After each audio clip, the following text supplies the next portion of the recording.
বিসমিল্লাহির রহমানির রহিম। আল্লাহ তাআলার মহান সত্তা এই সরাসরি ফায়দা হাসিলের জন্য আল্লাহ তাআলার হুকুম সমূহকে হযরত মুহাম্মদ সাল্লাল্লাহু আলাইহি ওয়াসাল্লামের তরিকায় পালন করার উদ্দেশ্যে আল্লাহর দেওয়া ইলম হাসিল করা, অর্থাৎ এই বিষয়ে যাচাই করা যে বর্তমান অবস্থায় আল্লাহ তাআলা আমার কাছে কি চাচ্ছেন। কুরআনের আয়াত। আল্লাহ তাআলা বলেন, যেভাবে আমি কাবাকে কেবলা নির্ধারণ করে তোমাদের উপর নিজ নেয়ামতকে পরিপূর্ণ করেছি, সেভাবে আমি তোমাদের মধ্যে একজন মহান রাসূল প্রেরণ করেছি, যিনি তোমাদেরই মধ্যে একজন।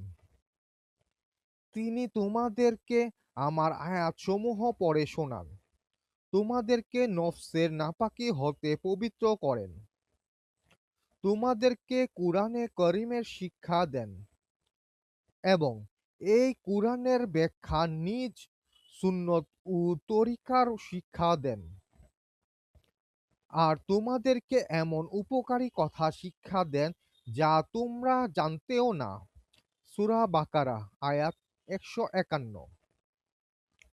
আল্লাহ তাআলা বলেন, যেভাবে আমি কাবাকে কেবলা নির্ধারণ করে তোমাদের উপর নিজ নেয়ামতকে পরিপূর্ণ করেছি, সেভাবে আমি তোমাদের মধ্যে একজন মহান রাসূল প্রেরণ করেছি, যিনি তোমাদেরই মধ্য থেকে একজন।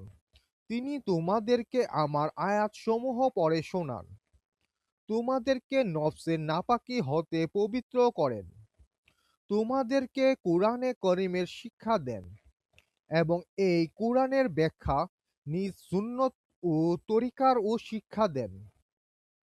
আর তোমাদেরকে এমন উপকারী কথা শিক্ষা দেন যা তোমরা জানতেও না। সূরা বাকারা ১৫১। অধ্যায় ইলম ও জিকির। অংশবিশেষ ইলম। কুরআনের আয়াত। মুনতাখাব হাদিস। মূল হযরত জি মাওলানা মুহাম্মদ ইউসুফ কান্দালবি রাহমাতুল্লাহ। তরতিব ও উর্দু তরজমা হযরত জি মাওলানা মুহাম্মদ সাদ কান্দালবি।